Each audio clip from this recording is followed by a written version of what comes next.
Naomi, come to the hospital right now. My husband has collapsed. In the middle of the night, I woke up to the sound of my phone ringing. It was my mother-in-law's desperate voice telling me to come to the hospital immediately. What? Okay. I'll head there right away. I quickly grabbed my husband and we got in a car. While driving, my husband, who was sitting in the passenger seat, was giggling and exhaling a smile of alcohol. I couldn't help but wonder, why is he laughing in such a serious situation? As I drove, my husband continued to mutter strange things. Yeah, right. So Dad collapsed. He must have taken what I gave him. Good.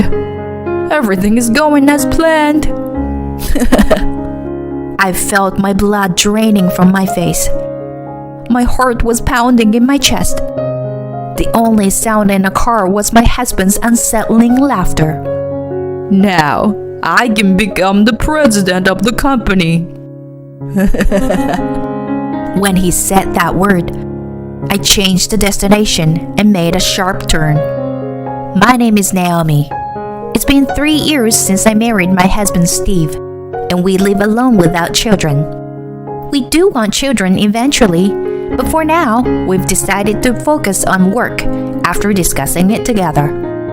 This is because Steve's father was the president of a printing company, which, although not a large corporation, was a well-known company in our local area.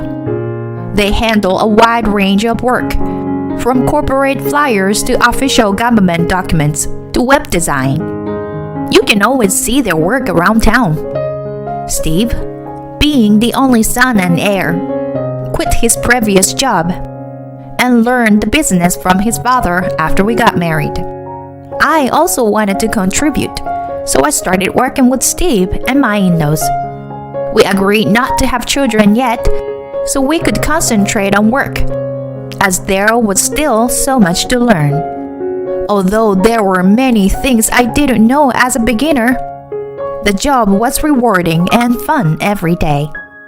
My father-in-law was a reserved and very strict person, but he was more serious about work than anyone else and was respected by both customers and employees. In contrast, my mother-in-law was a lovely and talkative person who paid attention to every detail and was always cheerful. I admired and loved my in-laws, especially the way they got along so well with each other. It made me imagine that Steve and I could also have a great future together.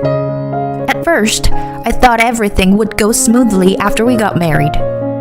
However, Steve's attitude towards me changed a little after we were married.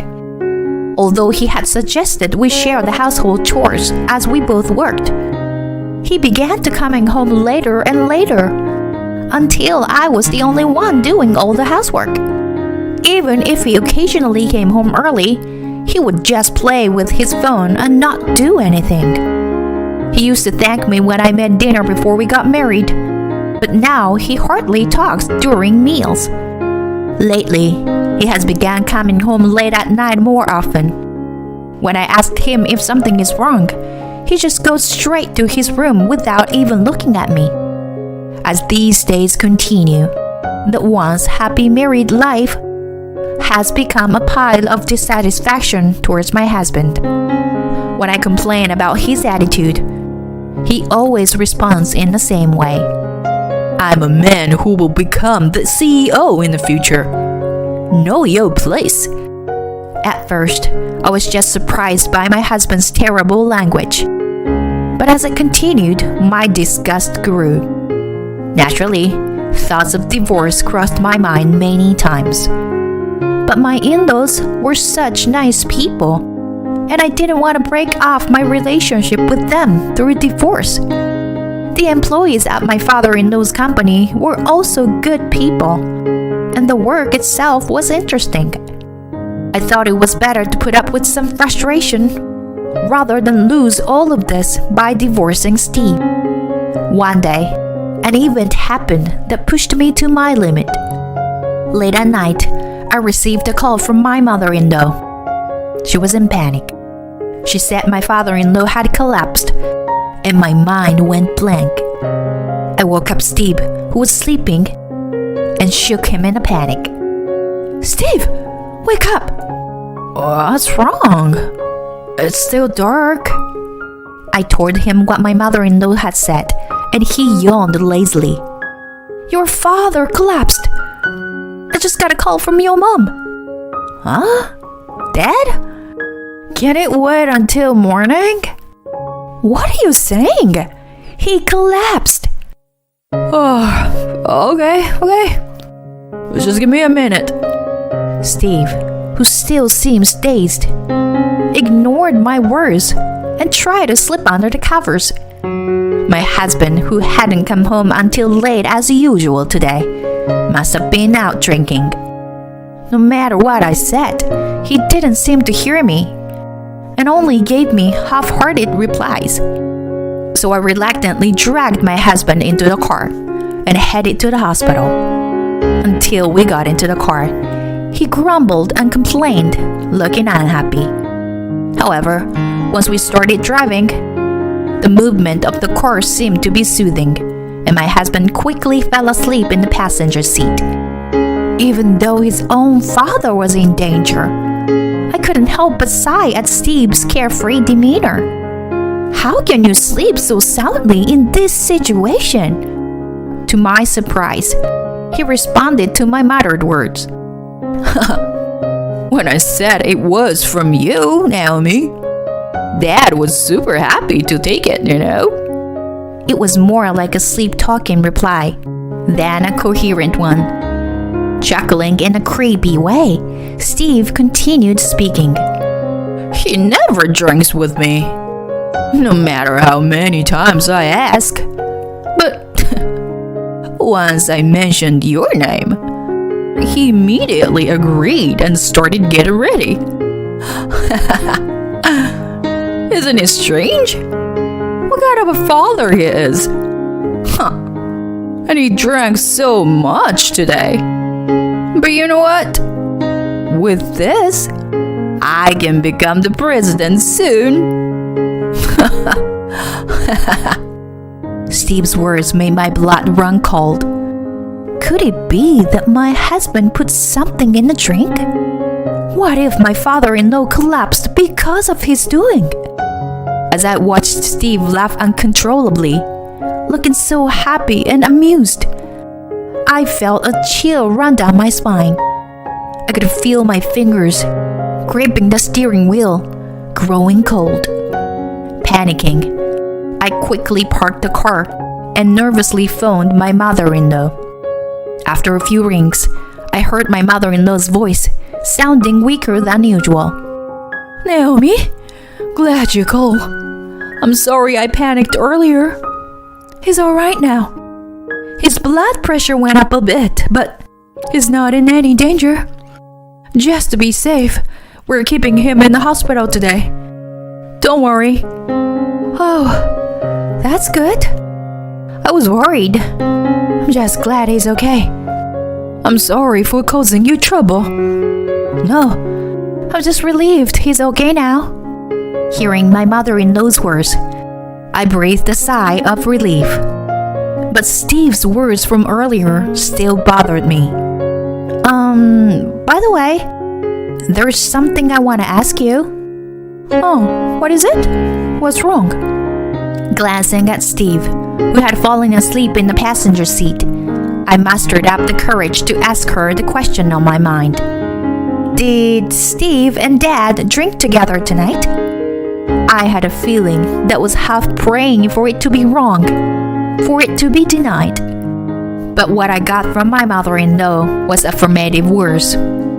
"Yes, Steve came over to our house with wine, saying that you bought it for him. Sorry for the late thank you, Naomi. My husband was very pleased with it." My faint hope collapsed with her words. Gradually, my mind panicked. What should I do? What can I do? My mother-in-law was concerned as I fell silent for a while. Naomi? What's wrong? Nothing. It's just... I told myself that this was the right thing to do. And then I spoke to my mother-in-law. I'm going to the police now. Huh? What? The police? I felt as though my mother-in-law's puzzled voice came from far away, as she had no idea what was going on. I managed to speak through my trembling, as I relayed what Steve had told me to my mother-in-law. What? Steve would never do such a thing. It must be a misunderstanding. Despite my mother-in-law's laughter, I persisted and headed to the police station with Steve. It turned out to be more difficult than I thought. When Steve woke up, he seemed confused at first and was quiet. But when he realized that he had been brought to the police station, he started yelling and causing a commotion, punching and kicking walls and desks while being restrained by the police officers. Shut up! Don't touch me. I don't have any reason to be here. Let me go, Steve shouted, being drunk and out of control. Despite being restrained by the police, he kept shouting. The police officer tried to calm him down. Your wife said you gave your father something dangerous to drink. Can you please explain? Huh? What are you talking about? I didn't give him anything dangerous. The police officer then turned to me and asked me to repeat what Steve had said earlier. Yes? He said that he could become the president of the company right away because of what he gave to his father. Huh? Naomi, I just gave him a bottle of wine. My dad doesn't usually drink, so I offered him some. I just thought, it would be funny if we got a little tipsy and tripped over or something. I was taken aback by Steve's words. So, it was all just a misunderstanding on my part? The police officer was also looking at me with an incredulous expression. I felt both apologetic and embarrassed, and I shrugged my shoulders and looked down. I had dragged Steve to the police station without any evidence. I would apologize to him properly when we got back home. However, I couldn't believe what Steve said next. I thought he had actually fallen and was seriously injured as I planned, But it turned out to be just high blood pressure. What a disappointment. Damn it. Something inside me broke, and my husband began to express his true feelings about his father. His words grew louder and more forceful. He never accepts my invitation and doesn't drink the alcohol I bring. But he happily drinks the wine when I told him it was from my wife. I mean, really, how sick is that? I'm his son, And he's all gooey over his son's wife. It's so disgusting. Steve started to rampage again, screaming. He was immediately subdued by police officers. But his repeated outbursts caused the situation to become uncontrollable. Eventually, it was resolved as a family dispute, and we went home in the early morning. The car ride home was very quiet, with Steve sleeping soundly next to me. While looking at him out of the corner of my eye, I made a decision. I would finally go through with the divorce that I had been thinking about, but unable to decide on until now. I believed that his behavior at the police station was his true nature all along. Living with Steve was no longer possible. We would never be the kind of couple that I had admired in my in-laws. Certainly, my father-in-law had been very good to me and had treated me with care. But that was because I was Steve's wife. I think he made an effort to make me feel at home as part of family, despite not being related by blood.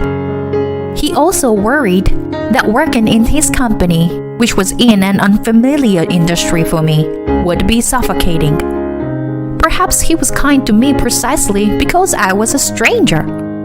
On the other hand, my father-in-law was especially tough on Steve.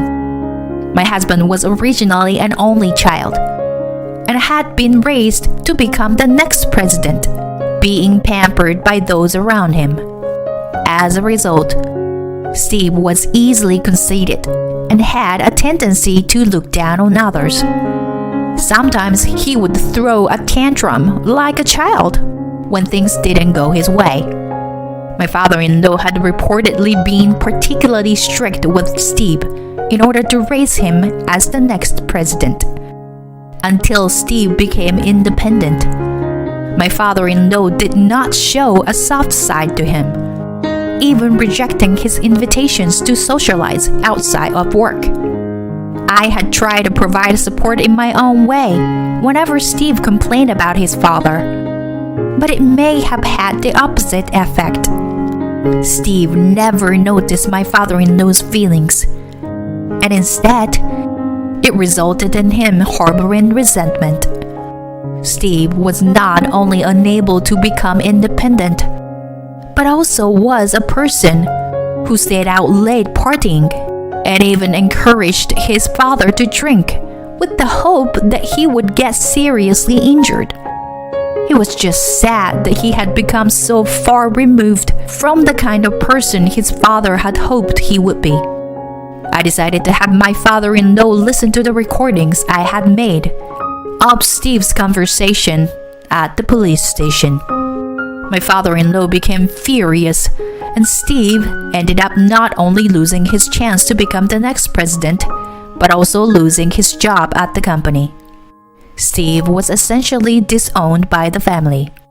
He apologized to his father multiple times, but was not forgiving, and ultimately left the house with tears in his eyes. As for myself, Steve and I divorced, but it became a turning point in my life.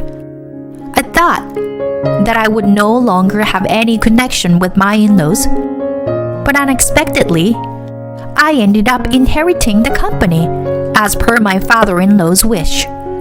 He had started to seriously consider retirement after his recent health scare.